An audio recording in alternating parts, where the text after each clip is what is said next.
যে আমাদের বড় একটা টার্গেট হচ্ছে যে এই যারা আসছেন এখন তাদেরকে একদম ক্যাটাগরিক্যালি ট্র্যাক করা। সো এইখান থেকে যারা ফেরত যাবেন তাদের সাথে আমরা একটা কন্টিনিউয়াস কমিউনিকেশনে থাকার চেষ্টা করব সরকারের পক্ষ থেকে, এবং অবভিয়াসলি প্রাইভেট সেক্টর এখানে অলরেডি আছে, তারাও করবে। সো তাদের থেকে আমরা আশা করছি যে ভবিষ্যতে অনেক বড় বড় বা একটা প্রোগ্রেসিভ গ্রোথ দেখতে পাবো আমরা আমাদের ওভারঅল ইনভেস্টমেন্ট ল্যান্ডস্কেপে। সো এই গ্রুপটা ফেরত এসেছে কিছুক্ষণ আগে। মেইন টাইম আমরা আজকে সকাল থেকে প্রধান উপদেষ্টার বাসভবনে আমরা দুটো বড় বড় দল এবং আরেকটা ব্যাংকিং ইনস্টিটিউশনের সাথে মিটিং করেছি। প্রথমে আমাদের কোরিয়ান যে ডেলিগেশনটা আছে, কোরিয়া থেকে যারা এসেছে প্রায় 30 জনের উপরে একটা দল, তারা গিয়েছিলেন প্রধান উপদেষ্টার সাথে মিটিং করার জন্য। ওনারা প্রধান উপদেষ্টাকে ধন্যবাদ জানিয়েছেন প্রথমত যে কোরিয়ান ইপিজেড, যেটার কোরিয়ার বাংলাদেশ ইনভেস্টমেন্টের একটা বড় ফ্ল্যাগশিপ, সেটার যে সমস্যাগুলো আছে সেগুলো আমরা সমাধান করেছি। এ ব্যাপারে ওনারা ধন্যবাদ জানিয়েছেন এবং ওনারা অলরেডি চিটাগং ভিজিট করে এসেছেন। তো এই পুরো গ্রুপটাই আসলে প্রথমে চিটাগংয়ে ল্যান্ড করেছিলেন 2 দিন আগে।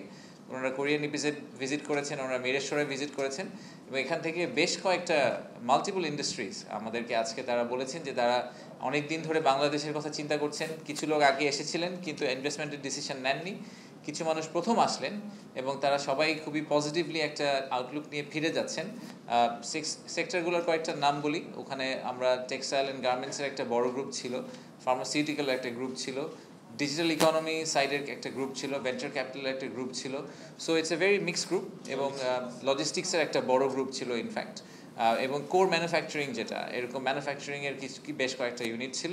তো এনারা অনেকেই কিন্তু অনেক বড় বড় ইন্ডাস্ট্রি, তারা 8টা-10টা দেশে অলরেডি তাদের ফ্যাক্টরি আছে। তারা বাংলাদেশকে অনেক সময় ধরে কনসিডার করছেন এবং তারা এখন চিন্তা করছেন ওনারা বাংলাদেশে আসবেন।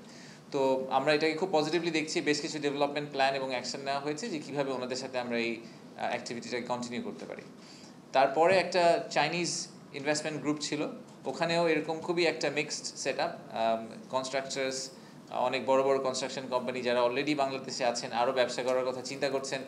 এছাড়াও আমাদের ইনফ্যাক্ট চায়নার এই মিটিংটাতে আমরা বেশ কিছু ইন্টারেস্টিং ফ্যাক্টর পেয়েছি।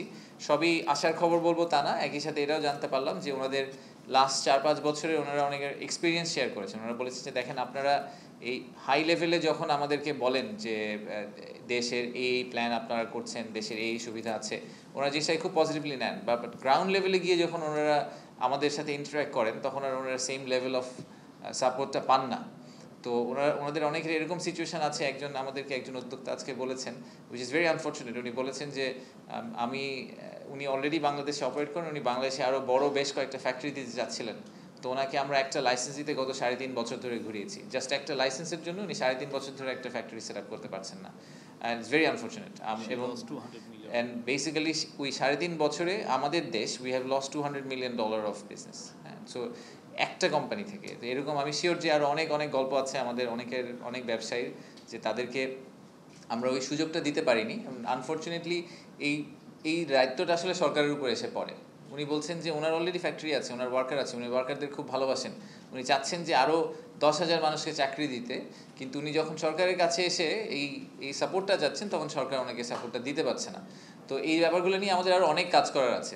আমরা যে রিফর্মের কথা বলি, ইনভেস্টমেন্ট ক্লাইমেটের রিফর্মের লিস্টটা অনেক বড় এবং আমরা হয়তো এক বছরেই সব সমস্যার সমাধান করতে পারবো না, কিন্তু লিস্টটা অনেক বড় এবং প্রত্যেকটা লিস্ট ধরে ধরে আমাদের এগিয়ে যেতে হবে।